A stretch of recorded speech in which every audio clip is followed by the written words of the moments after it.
The slide is where you put the information so that when you talk about that information, people can see the information. You don't have to be tech savvy. You can just use a big word. For example, if I want to talk about, why visual impact is very important. And what I can do is that I can do that. Visual impact, just one big words on the slide.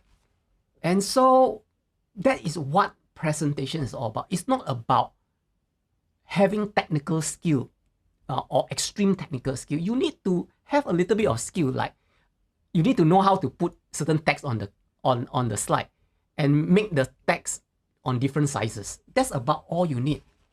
The whole idea is that people must be able to see your information, and you want to wow them. You want to wow them so that when they look at you and listen to you, they say, wow, I really understand what you're talking about. I can see what you are talking about. And that's the whole idea.